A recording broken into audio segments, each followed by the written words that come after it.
Hey, Vince Del Monte here. Welcome back to a brand new series called What I Spend My Money On. And in this video, I'm gonna tell you why, and it's not for the reason you probably think. I spend an enormous amount of money on books.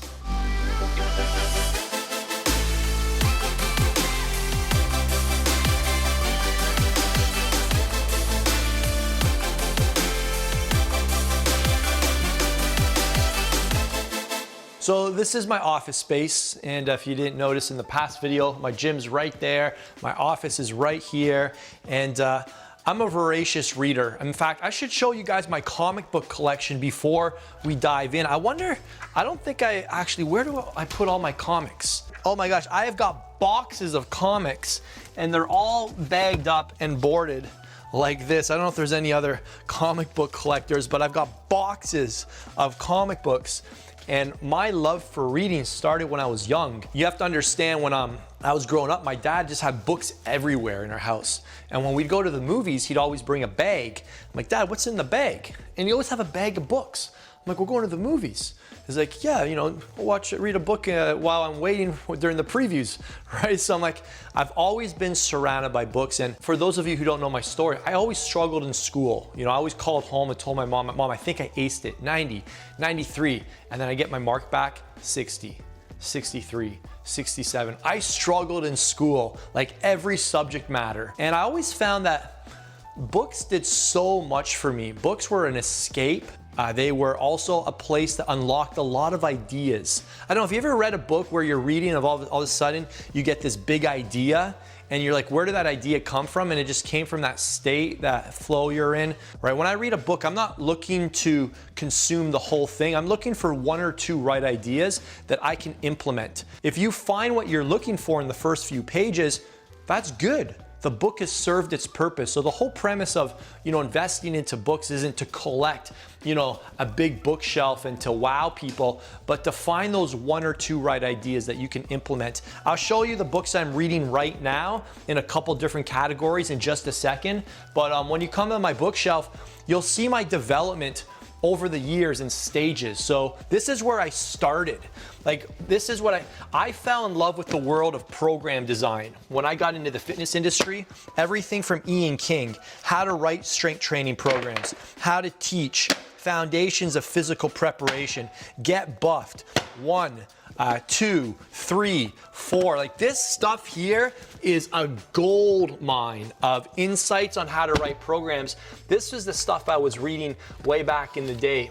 Program design, all the men's health stuff, Charles Poliquin stuff. You guys can see all the periodization books here. In my formative years, when I was learning how to become a great personal trainer, and when I was launching my online fitness business, teaching skinny guys how to build muscle, these were the only books I had. As time went on, it started to expand into some different sections. We started getting into my spiritual books as you start to move down in here, right?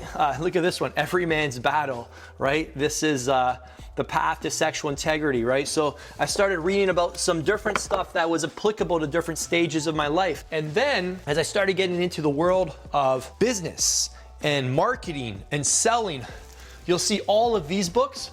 These are all my personal development books. So you're gonna find books on marketing and branding and leadership and productivity and systems and operating a company and focus and all sorts of stuff. So you'll see my journey continued as I've continued to grow.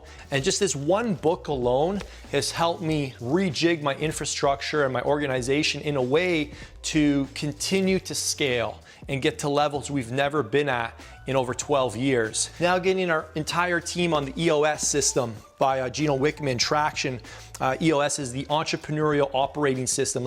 This book here is gonna take us to new heights. The reason that I'm so passionate about investing into books is because you can start to understand concepts and principles. You can start to understand the foundation that that build stuff. And a lot of people, they don't become successful because they don't really understand how and why something works. And if you don't understand the why behind like what you're trying to build, then you won't see the importance of it and you'll give up on it too soon. So anyways, I'm reading a lot of other interesting books right now. This is an incredible book right now called The Story Factor. And it's all on how to influence and persuade, the art of storytelling. I'm launching the YouTube channel again, so I need to become a better storyteller to keep your attention. So this book is serving me right now in this time of life. This book is serving me right now in the time of life where we're writing a lot more ads. All right, Facebook ads, Instagram ads, YouTube ads. So we need to be on our game. So my brain needs to be sharp. I want to improve my ability to retain information, stay at the front of my organization. So this is an incredible book on really just unlimiting yourself and upgrading your brain. This is an incredible book with a lot of actionable advice that I've been learning that I can teach my coaching students to make sure that their business is growing. I'm actually going through FRISELLA's 75 Hard right now as well. I'm doing everything but the double-day workouts. And this is a book on mental toughness and just developing those 8-figure and 9-figure habits. And this book I haven't really dug into yet, but I'm really looking to optimize all areas of my life. So this is a beast. Listen to this thing.